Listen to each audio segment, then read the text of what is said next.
DTC, you go to Clark. No? Department of Tourism, you go to Cebu. President Pinoy only has cabinet meetings once a month. And it's even longer to go from Quezon City to Malacanang than to fly from Cebu, di ba, and land in Naiya and go to Malacanang. And with kayo, Luzon, Visayas, Mindanao, and abroad, you can communicate with your reporters there. No? So hindi na kailangan ng lahat ng department nandito. One of our economic plans, no, programs is really to create the paradigm of growth centers. So if you do the square, no, or the rectangle na Mindanao Railway, and you say dito kung saan mag-end yung railway, we have 500 hectares, we will put the Mindanao Lang Center, but we will put the Department of Agriculture. Kung dito sa kabila, we will put the DNR, then it will spur development. Another question from a netizen, Mary Grace, kung mananalo po kayong Vice President at nanalo po si Binay na President, paano po kayo as Vice President? I will respect the people's voice. Kayo namili dyan. Ang may problema, hindi ako. Ang problema, si VP Binay. Kasi hindi ako makikisama for the sake na makisama. Meaning, tigilan niya yung corrupt ways niya, okay lang sa akin. Gawin niya yung tama sa tao, okay yon. Pero pagtakpan niya yung kamalian and everything, di ba? But it's beyond me eh. Kasi kahit ako vice o hindi, he's in a position like GMA was after Hello Garci, na kahit sino kasi, pwede na siya i-blackmail eh. Halimbawa, no, a few months ago, the left, hindi si Grace po sinusuportahan siya. E di hindi lang mapagbigyan. Rarally mo na, kitang-kita yung hacienda Binay. So the problem with a Binay presidency is the stability after. Because the evidence is so damning and there's so many issues that how can you focus on nation building na isa lang ang hindi mo mapagbigyan. At sa Pilipinas, everyone thinks they're right. Ha? Pati yung corrupt na may hinihingi sa'yo. Tingin niya, tama siya at kinakawawa Pero siya. sir, si Duterte, your principal, your standard bearer, in December, he said that kung ma-disqualify siya, he's going to support Binay. So, and then, just last month, sabi ni Duterte, si Binay has exceedingly good traits. So I'm wondering how you reconcile your opinion of Binay with the opinion of Binay of your Yun lang principal. kasi ang lumabas sa media, but Mayor Duterte has been saying in our sorties, no, dadalawa lang kasi may kaya nung managing government.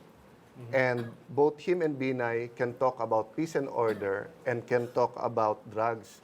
But Binay cannot talk about corruption. So ang sinasabi ni Mayor dyan, without offense no, dun sa others running, tingin niya, they haven't held the reins of government. Hindi nila nahawakan sa local government in bigger problems. So tingin niya, he'd rather have someone corrupt than incompetent. But as he always says, compromise for hindi, people. that's why he's running. That's why he's running. For you to choose the better one. Di ba, if you ask me, halimbawa, kung hindi siya, sino sila? You're asking me to choose the least evil, no?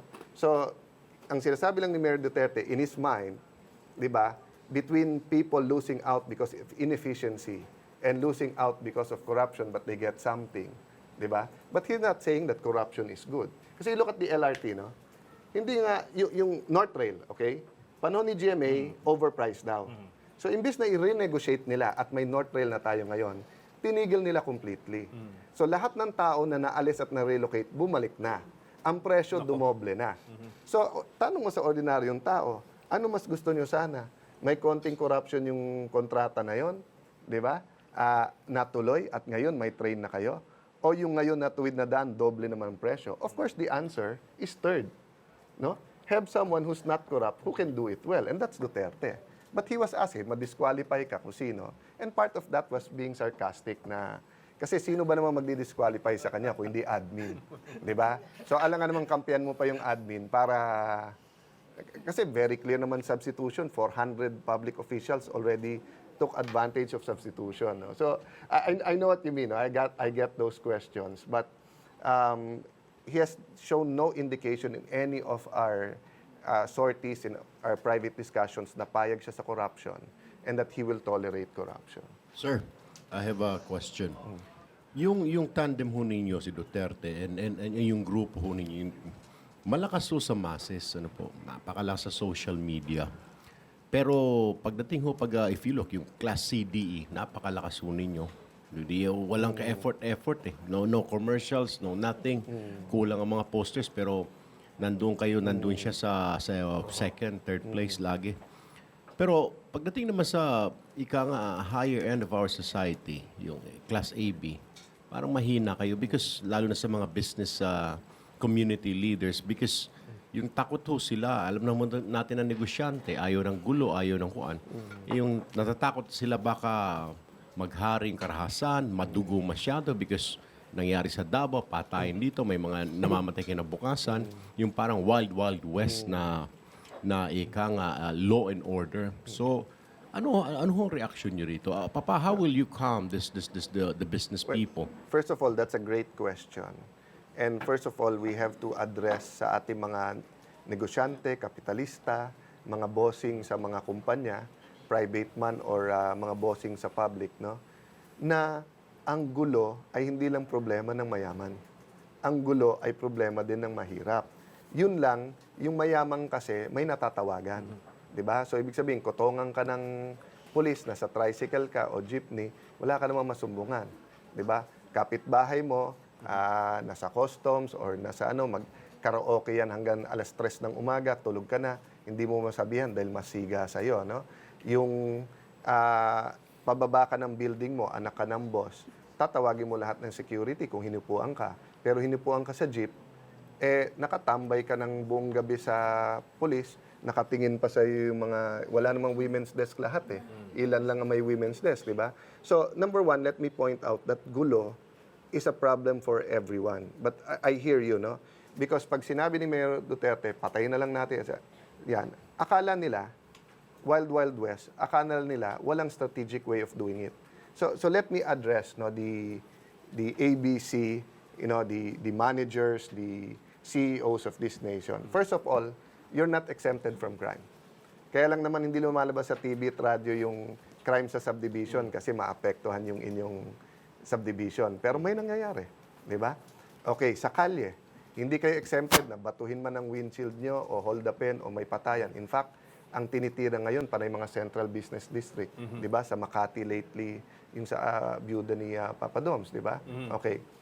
So, the reality is, si Mayor Duterte lang ang talking about patayan. Okay? But whether it's Grace Poe, Mar Rojas, Jojo Binay, or Rodi Duterte, may patayan. May patayan after 2016. May choice ka lang.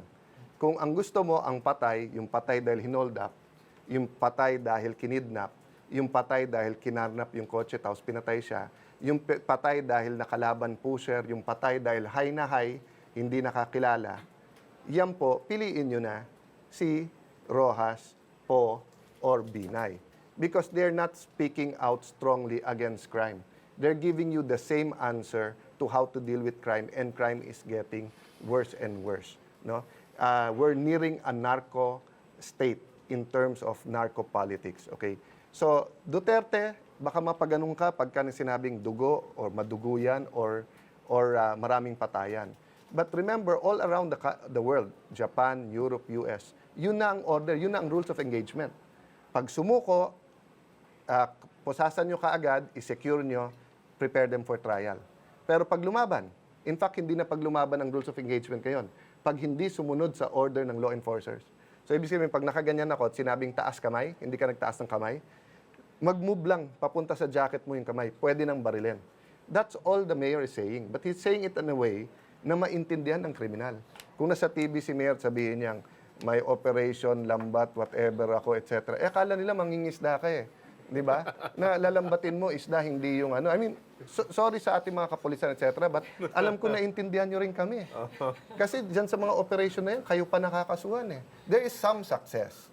But not, you cannot fight the battle against crime and just say we won this battle. You have to win the war. No, especially sa drugs. Sa drugs, narco state, no? We will disagree kailan tayo narco state, but you will never know when you're in the tipping point. Eh. That's why you have to warn people early. Okay, Seth Obalde of News of Everywhere has a question. My question is, what can you say about ALDAB? This is not the tandem in GMA7, Okay. but the Alyansang Duterte Bongbong. And why are there some sectors who are still pushing for a different running mate for Duterte? Okay. First of all, kanya-kanyang strategy yan eh. Di ba? I heard Senator Bong say that in politics, ganito yan, ganyan. So, for some, it's trapo politics, for some, it's not. Di ba? I just read in ABS.com na they opened their headquarters, walang ano ni Miriam, no? If you go to Cavite, ang dala nila, Binay Bongbong.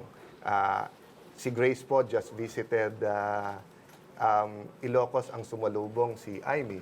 So that's their strategy. No? If people think it's cute, it's up to them. If they think it's trapo, nasa sa kanila yun eh. But ako, I'm committed to change. I'm committed na yung pagbabago ng kay Mayor Duterte. So, kung sino man ang vice president nyo, I will respect it. But please vote for Mayor Duterte. It's minsan, hipokrito naman ako kung sabihin kong hindi nakakainis, pupunta kayo sa isang lugar, di ba, tandem namin yon, may someone will try to make a scene and say na ganun sila. But, respetuhan na lang. But, question, will I encourage them to vote for Mayor Duterte? Sure. I mean, whatever their political alliances are, if they can all for Mayor Duterte. Pero hindi ko gagawin yung ipapangako ko tagig o ipapangako ko yung mga bail weeks. Unang-una, they're free thinkers. We cannot promise. But yung nangyayari ngayon na pinangakong Ilocos kay ganito, kay ganito, kay ganyan, we won't do that because, meron akong katandem. I believe in him. Eh. So it's really up to Senator Bong whether he says, I believe in Senator Miriam or if he believes in having a lot of presidential balls. Ganon din naman kay Senator Escudero. Eh. Meron din naman Binay Escudero, di ba? So, it's politics eh, di ba? But it's up to people. Siguro ito lang last point ko na lang. Yun din ang problema na hindi maganda party system natin. Personality-based eh. Kaya pwede mo i-mix and match yung tao eh. So we should really go towards a party-based election. Hi, sir. Trisha Aquino from Interaction.com. So, sir, you're very fond of quoting the Bible in your speeches. That's how you began your filing for certificate of candidacy and also how you began today's talk. How do you reconcile your religious beliefs with your support for Mayor Duterte when so many human rights violations have been attributed to him? Sige. I will answer. It's actually two questions. No? First, the second part kasi is many human rights violations have been attributed to him. Many human rights violations have been accused. But si Chairman ETA, Chairman De Lima, then DOJ, they've all investigated paulit-ulit. They've all got nothing. Speaking a certain way is not a human rights violation. The way the criminals were accosted, the way it was done is all in accordance with the Constitution. Nung sinabi ni Pinoy, barilin mo na yung nag-hostage sa Luneta, is that a human rights violation? Ilan na ang pinatay nila, ayaw niya sumuko. Sa Zamboanga Siege, sinabi ng MILF, no? Nagpadala ng word kay Presidente at kay Secretary Rojas. Sabi nila, tatakas na kami. Tigil nyo lang, bigyan nyo kami ng backdoor, balik na kami Jolo and other provinces. No? Sabi nila, Pinoy at Sec Rojas, hindi pwede. Either sumurrender kayo o patayan na. Kaya nagbarilan eh. Kaya tumagal yung firefight eh. Number 3, SAF 44. Nung inapprove ni Presidente yon, kakatok ba sila, Marwan? Good morning. Nandiyan ka ba, Marwan? Hindi. Kaya nga 300 SAF ang dala nila at may dala silang mahaba eh, di ba? They knew it was going to be a shootout. Bakit pag si Pinoy o si Secretary Rojas ang may operation, it's not human rights violation, it's law enforcement. Pero bakit pag yung ordinaryong kriminal, no, na nakipag-shoot out sa mga polis at sinabi ni Mayor Duterte, huwag nyo atrasan ng kriminal, makipagputukan kayo, it is a human rights violation. So, I can reconcile because we speak differently, 'di ba? Siya nagmumura, ako I try not to, 'di ba? I try not to. I mean, tao din naman ako, 'di ba? But pareho kami ng core values eh, no? And the Bible, if you look at the way the Lord operated, especially in the Old and New Testament, He looks at people's heart eh. Nasaan bang heart? So, if again, no, Secretary Rojas, Grace Po, Binay. VP Binay, etc. All the other candidates don't say crazy things, but they don't do much either. Gagawa man ng isa, ito, kalokohan naman ang gagawin. Si Mayor Duterte, sabi nga nung presidente ng Ateneo de Davao, no? The ex-president, sometimes he says crazy things, but he gets the job. done, no? All these other people are always politically correct, no? Halimbawa, no, lahat sila takot mag-comment kay GMA. 'Di ba? Kasi on one hand, galit pa rin ang tao kay GMA and she's unpopular. On the other hand, 'di ba? She also has a big voting block. Eh tinanong si Mayor Duterte, "Sir, kung mahina ang ebidensya, papakawalan mo ba?" Eh ang linaw naman ng tanong, kung mahina ang ebidensya. Eh under the Constitution, if the evidence is weak, you're granted bail. 'Di ba? So Mayor Duterte will answer you straight. He'll not think of political correctness, etc. But his heart is in the right place. Lastly na lang, no? Ang problema kasi natin, only 5 to 10% of Filipinos have been to Davao. Maniwala po kayo mga kababayan, lahat po na tanong nyo sa akin ngayon, pumunta kayong Davao, walang fear doon, walang takot sa police, walang takot sa extrajudicial killings. Ang nandun, respect. No? Respect sa batas, respect kay mayor, respect sa bawat isa. Ang taxi doon, may sumakay yung staff namin, binigay yung sukle, kahit 2 piso. Nung sinasabi ng mamadali ako, ang sabi ng taxi driver, "Boss, pasensya na. Kakaya kay mayor kung mag-overspeeding kami." Yung pamangking ko, yung anak ng ate ko, nahulog sa na bukulan. We went to the hospital 11 at night. After tignan, at sabi ko sa doktor, "Magkano? Saan kami magbabayad?" Sabi ng doktor, naku, nakakahiya. Tinignan lang naman namin bukol, nakakahiya kay mayor. Pag nalaman, nag-charge kami para sa ganyan lang. Sa private hospital, ha? So, they created a real community. Community where you know each other, walang gulo. It's not perfect, no, like anywhere else. And there are other communities like that in the country, but they're not running for president. Sir, by your accounting, it seems that Mayor Duterte is grossly misunderstood and grossly misquoted Definitely. by the media. Yes. Do I get it right? Not all the media, but But generally, because if I talk to Davao media, okay. I seem to get the same let wavelength. me give you an example. Well, unang-una, ang Mindanao media, kilalang-kilala na siya. Nire-report yung ibig niya sabihin, hindi yung sinabi niya. Okay? So, 1-hour speech, 15 minutes about traffic. Ang nireport lang yung sa Pope, hindi nireport yung buong context. Oh, that's one. Number 2, nasa Pampanga siya. Ang tanong sa kanya, sinabi sa kanya, "Sir, may mga kandidato daw. Pagkatapos kumamay, nag-alcohol. May mga kandidato daw, nakitang may sakit o nakita na bungal or etc. Ayaw nang yakapin." Tinawag yung babae. Oh, kasi kung tatakbo kang presidente at gusto mong yakapin ang tao, dapat kaya mo yakapin ang halikan. So, kaya pinili niya. Oh, ano yung lumabas sa report sa isang channel? Hindi lumabas yung context na yon. 'Di ba? Na etong kandidato na to, kahit sino, yayakapin, halikan.